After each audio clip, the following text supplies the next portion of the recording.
trade. So today's video is basically Confluence trading, which means I'm gonna do everything in today's video from A to Z.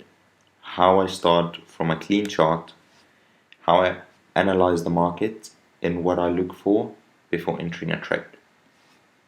Alright, now let's say you come to the market and you're looking at the Euro USD, for example, right? Always we go down to the daily, higher time frame. Now on the daily, we can see we are busy making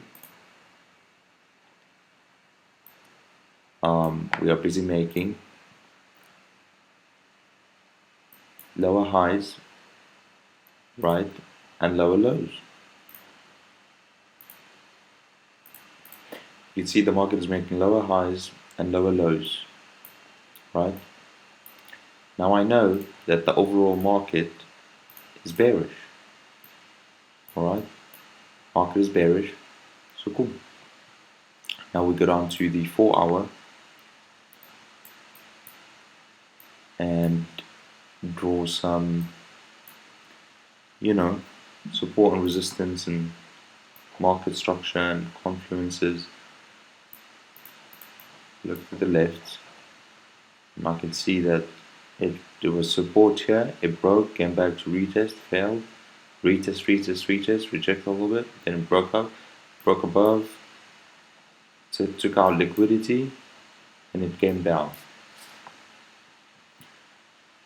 So I know that overall we're in a downtrend, and I can see that we had an impulse move, right?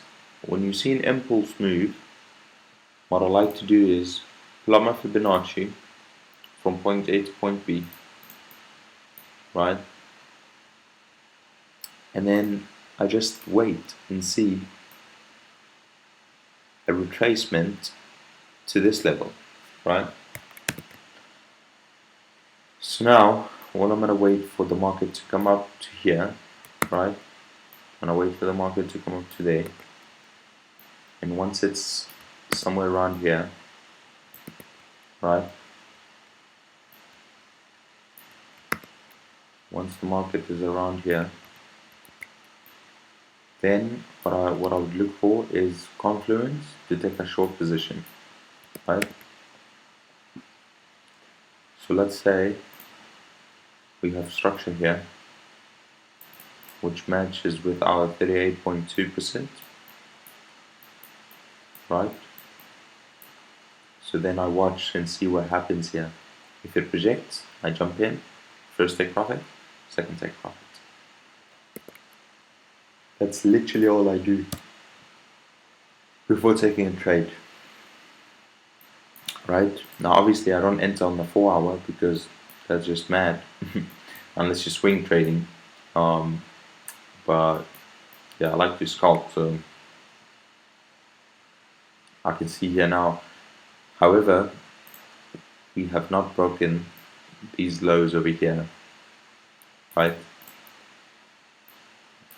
So I would be careful. If the market comes and retraces and starts to come down, I would probably take 90% of my profits right down here, and then just watch the market and see, move my stops to break even. We're just gonna have to wait and see what happens, right? Now you combine that with everything else,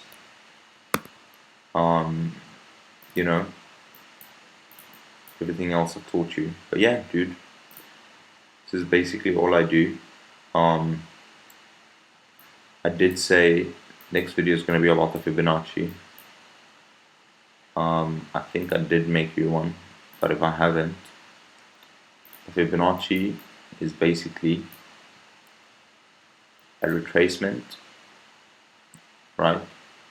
A retracement based on this move right here, right? So what it does is, once you see an impulse move like this, then we look and wait to see a correction, right? And these numbers tells us the retracement percentage. So basically, you see this is the 50% of this move, right?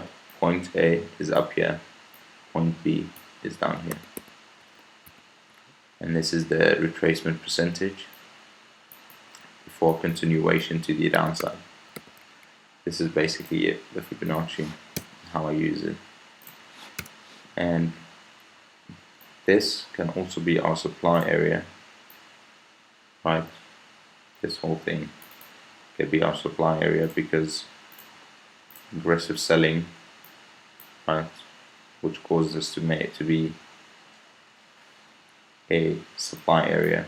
So if the market comes all the way up back there, I will short it back down. So you just gotta keep an eye on that. But yeah, dude, that's about it for today's video. Hope you enjoyed, and I hope your trading's going well. Let me know if there's anything I can help with. Yeah, dude, peace.